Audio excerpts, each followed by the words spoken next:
గౌరవనీయులు పెద్దలు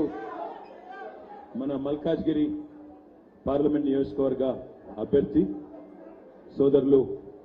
మీ అందరి ఆశీస్సులతో మీ అందరి ప్రేమతో తమ్ముడి జరుగుతారా ఇక్కడ క్లియర్ చేస్తారా ఇక్కడ జర క్లిयर करो बाकी लोगों को देखने का हो गौरवनीयुलु श्री రాగిడి లక్ష్మారెడ్డి గారు గౌరవనీయులు పెద్దలు మాజీ మంత్రివర్యులు ఇప్పటిదాకా తన మాటతో మిమ్మల్ని ఉర్రూతలొగించిన పెద్దలు మేడ్చల్ శాసనసభ్యులు శ్రీ చామకూర మల్లారెడ్డి గారు గౌరవనీయులు సీనియర్ శాసనసభ్యులు పెద్దలు మన ఎల్బీ నగర్ ఎమ్మెల్యే గారు అన్నగారు శ్రీ దేవిరెడ్డి సుధీర్ రెడ్డి గారు గౌరవనీయులు కుత్బుల్లాపూర్ శాసనసభ్యులు అన్న తమ్ముడు శ్రీ కేపీ వివేకానంద్ గారు ఉప్పల్ శాసనసభ్యులు గౌరవనీయులు అన్న శ్రీ బండారి లక్ష్మారెడ్డి అన్న గారు మల్కాజ్గిరి శాసనసభ్యులు గౌరవనీయులు అన్న శ్రీ మరి రాజశేఖర్ రెడ్డి గారు గౌరవనీయులైన మేడ్చల్ జిల్లా బీఆర్ఎస్ పార్టీ అధ్యక్షులు మరి మీ అందరికీ సుపరిచితులు మా తమ్ముడు సోదరుడు శ్రీ షమ్మీపూర్ రాజు గారు మరొక గౌరవ శాసన మండలి సభ్యులు పెద్దలు అన్న శ్రీ దయానంద్ గుప్తా గారు గౌరవనీయులు పార్టీ రాష్ట్ర కార్యదర్శి ఉప్పల్ నియోజకవర్గానికి సమన్వయకర్తగా వ్యవహరిస్తున్న సోదరులు శ్రీ జహాంగీర్ గారు టీఎస్టీఎస్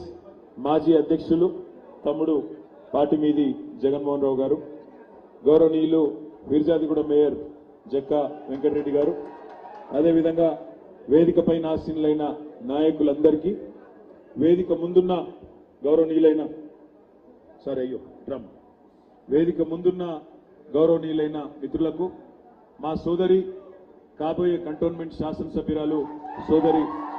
నివేదిత గారికి అదేవిధంగా ఈరోజు మరి పెద్ద ఎత్తున ఈ కార్యక్రమంలో పాల్పంచుకుంటున్న మిత్రులందరికీ ముఖ్యంగా సోషల్ మీడియాలో చాలా క్రియాశీలంగా ఎప్పటికప్పుడు ప్రత్యర్థులు మనమే చేస్తున్న దాడిని ప్రత్యర్థులు మనమే చేస్తున్న ప్రచారాన్ని దుష్ప్రచారాన్ని ఖండిస్తూ చాలా ఉధృతంగా ఇవాళ పనిచేస్తున్న మా ఆడబిడ్డలకు అన్నదమ్ములకు పేరు పేరున మా సోషల్ మీడియా వారియర్స్ అందరికీ కూడా మల్కాజ్గిరి పార్లమెంటు పరిధిలోని వాళ్ళని మాత్రమే పిలుచుకున్నాం ఈరోజు పేరు పేరున మీ అందరికి కూడా హృదయపూర్వకంగా స్వాగతం నమస్కారం తమ్ముడు జర మీరు ఇక్కడ అడ్డం ఉన్న దానికంటే మీరు ఇటు వచ్చేస్తే అక్కడున్న వాళ్ళు కూడా లెక్కిపోండి ప్లీజ్ అక్కడ ఉన్న వాళ్ళు కూడా మీరు జరగండి ప్లీజ్ ఆ స్క్రీన్కి అడ్డం ఉండకండి ఎవరు ప్లీజ్ ఆ స్క్రీన్ పెట్టిందే చూపెట్టడానికి కదా 2014లో తెలంగాణ రాష్ట్రం ఏర్పడి మరి ఈ జూన్ 2 నాటికి సరిగ్గా 10 ఏళ్లు కావస్తా ఉన్నది ఈ జూన్ 2 నాడు 10 ఏళ్లు నిండుతుంది ఈ 10 ఏళ్లలో తెలంగాణ రాష్ట్రం గౌరవ పెద్దలు తెలంగాణ తొలి ముఖ్యమంత్రి కేసీఆర్ గారి నాయకత్వంలో ఎన్నో రంగాల్లో అభివృద్ధి పదంలో ముందుకు తీసుకొని పోయిన మాట మీ అందరికీ తెలుసు అయితే కేవలం సోషల్ మీడియాలో జరిగిన ఒక దుష్ప్రచారం సోషల్ మీడియాలో మన మీద జరిగిన దాడి సోషల్ మీడియాలో ఏదైతే ఒక 2-3 సంవత్సరాలుగా ఒక సిస్టమేటిక్ గా ఏదైతే ఒక క్యాంపెయిన్ జరిగిందో మన ప్రభుత్వాన్ని మన పార్టీని బద్నాం చేయడానికి అది విజయవంతం కావడం వల్ల మనము అనుకున్నంత గట్టిగా దాన్ని తిప్పికొట్టలేకపోవడం వల్లనే కేవలం 1.8% తేడాతో మనం అధికారాన్ని కోల్పోయిన మాట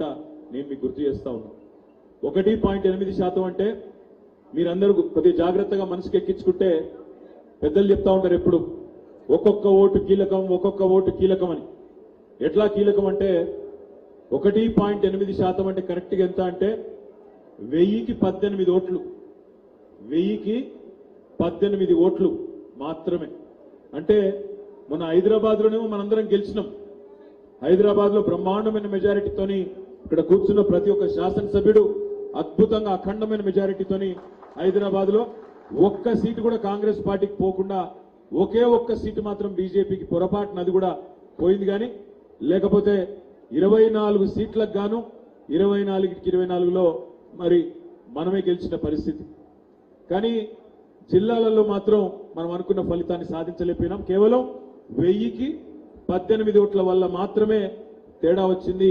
1000కి 18 ఓట్ల వల్ల మాత్రమే ఇబ్బంది వచ్చింది. ఒకసారి ఈ లిస్టు చూడండి, ఈ వేదిక మీద ఈ స్క్రీన్ మీద పెట్టిన లిస్టు. అరే మీరు అడ్డం ఎందుకు అయ్యా ఇడ? అరే జరగండి తమ్మి, ఎన్నిసార్లు చెప్పించుకుంటారు? కూర్చోండి తమ్ముడు, ఎన్నిసార్లు చెప్తారయ్యా? కూర్చోండి. ఒకసారి లిస్టు చూడండి. 14 శాసనసభ నియోజకవర్గాల్లో మనం చాలా స్వల్ప తేడాతో ఓడిపోయినాం. 14 నియోజకవర్గాల్లో 6000, 7000 కంటే తక్కువ ఓట్ల తేడాతో మనం ఓడిపోయినాం. అంటే దాన్ని ఇంకో రకంగా చూడాలంటే ఎట్లా అంటే, కేవలం ఉదాహరణకి జుక్కల్ నియోజకవర్గంలో 1100, అక్కడ కూడా స్క్రీన్ ఉంది, అక్కడ కూడా చూడొచ్చు, ఇక్కడ కూడా చూడొచ్చు, 1152 ఓట్ల తేడాతో ఓడిపోయినాం. అక్కడ 550 ఓట్లు అటు ఇటు అయితే వాళ్ళకు పడ్డ ఓట్లు మనకు పడితే ఇలా మన అభ్యర్థి కనీసం ఒక 10-20 ఓట్లతో నన్ను గెలిచే పరిస్థితి. అంటే